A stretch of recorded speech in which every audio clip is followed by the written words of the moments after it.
May bagong idinagdag ngayon sa PBA, yon na yung 4-point shot. Isang nakakabiglang addition lalo para sa mga fans ay napakarami pang ibang dapat unahing gawin sa liga.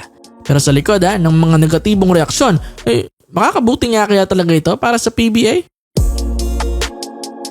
Pag-usapan natin ang mga good and bad sa changes na ito sa laro sa PBA. Umpisahan natin sa mga maaaring maging magandang epekto. Una, syempre dahil something new ito sa isang competitive na 5-on-5 na professional basketball league ay maaaring maging testing ground ng PBA. Nakikita lamang kasi natin to sa mga for the fans na all-star games, sa Big 3, mga ganon. Pero sa mga seryoso at top professional leagues like NBA, Euroleague, CBA, B-League, wala pa. Kaya naman kung maganda ang maging epekto nito sa liga natin, maaaring magsunuran ng ibang pro league sa mundo, diba? Titignan ng PBA bilang isa sa nauna, kung di man pinakauna na nag-implement nito sa 5v5.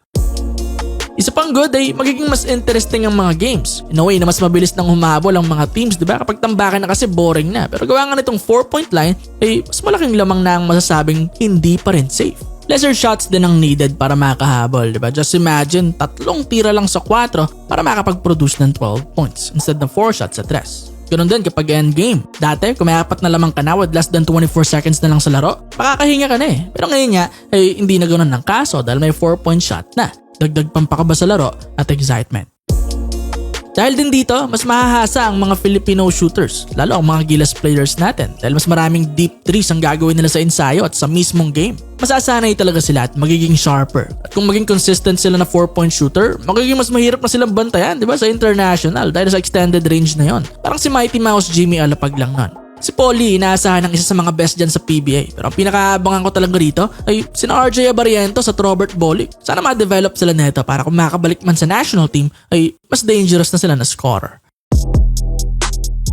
Dako naman na tayo ngayon sa mga bad. First, napakalaki na mag-iiba sa laro sa PBA. Yung mga textbook na defense at diskarte ng mga coaches. Sa pag-stretch ng floor, magbibigay ito ng mas malawak na spacing pabor sa offensive team. Yes, halos buong game pwede namang hindi ganun kahigpit ang depensa sa 4, diba? Dahil low percentage naman to para sa most ng PBA players. Pero sa crucial situation kasi, doon, kakailanganin mo na talaga. Kung 3 lang ang lamang mo, miski 4, papwersahin ka na nun na iangat ang depensa niya dahil tabla talo yun eh. Halong good and bad to na mas magiging challenging sa mga coaches and players ang pagtapos ng mga dikitang games. Iba rin sa nakasanayan, wala kang gagayahan ng diskarte at kailangan mo talaga mag-improvise dahil bago itong in-implement ng PBA. Sunod, more and more players ang susubok na i-extend ang range nila. Totoo, marami namang makikinabang dito na players na nasa bag talaga nila ang deep threes. Ilan na lamang dyan, again, sina Lee, Bolick at Abarientos. Pero ang kaso, hindi pa rin natin maaalis na may kaakibat din tong hindi maganda dahil more and more players din ang makikita mong babato ng break sa napakalayong range. Problema, mga low percentage shots yon at walang strategy na kasama, walang play. Maraming titira niya na basta pupukol na lang kapag bukas sila. Something na hindi magandang panoorin lalo kung kapos, all board or bad miss talaga. Sa madaling salita, kahit sabihin nating may mga capable katulad nila Paulie, ay overall hindi pa rin ganun karami ang may consistent na tira sa 27 feet pataas sa PBA. Isa pa, connected din dyan, may epekto rin to sa isip ng mga players natin sa decision making nila sa laro. Na konting atras na lang 4 points na 4 points ko na. With that, magre-resulta ito sa bawas na titira ng 3 sa games at mag-a-attempt na tumira ng 4. Ang lalayong tira na nakakatamad panoorin kapag maraming mag-a-attempt in one game. Tapos puro sablay pa halos, diba? Sakit sa mata ng ganon. Sa PBA, may ituturing na bad shot ang 4 para sa siguro yung 95% ng players nito. Panghuli, palayo tayo ng palayo sa FIBA rules. Until now, wala pa ring 4-point shot sa FIBA na siyang nakatoka sa World Cup, Olympics at iba pang international tournament. Napapalayo tuloy tayo sa matatawag na official na game kung saan naglalaban-laban ng mga nations. Imbis na idikit natin para mas konti ang magiging adjustments ng mga players pagsalang sa international, ay mas lumalayo pa tayo ngayon sa addition ng 4-point line. At saka kapag nalaman din nilang may 4 sa atin, magugulat din sila no? Na bakit? May need ba? Aware naman ang buong mundo na pwedeng idagdag talaga ang 4-point shot sa game pero may reasons kung bakit hindi pa rin ito pinapatupad ng NBA, FIBA at ang iba pang malalaking pro leagues.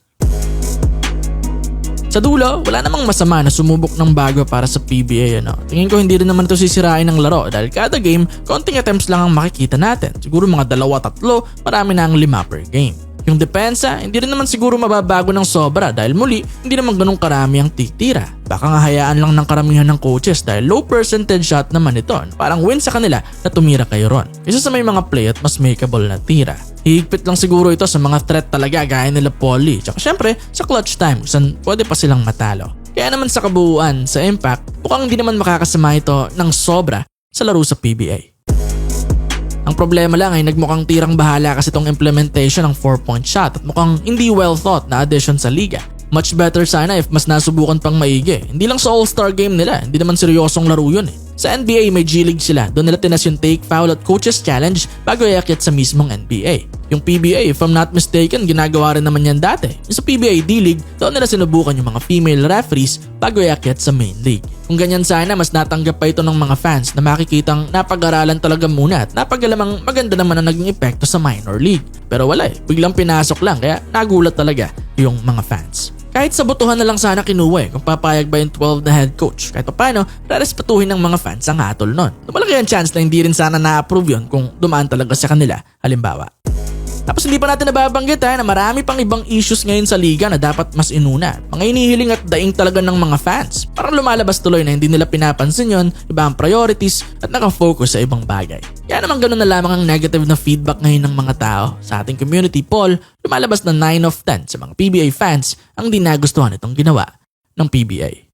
Doblehin ang thrill sa panonood ng basketball, hulaan kung sino man nanalo sa laro sa NBA, PBA, FIBA o kahit anong game. At kung tama kakikita ka, up to 12,000 pesos din ang first cash and bonus kaya mag-register na sa 1xBet gamit ang ating link at promo code sa ibaba.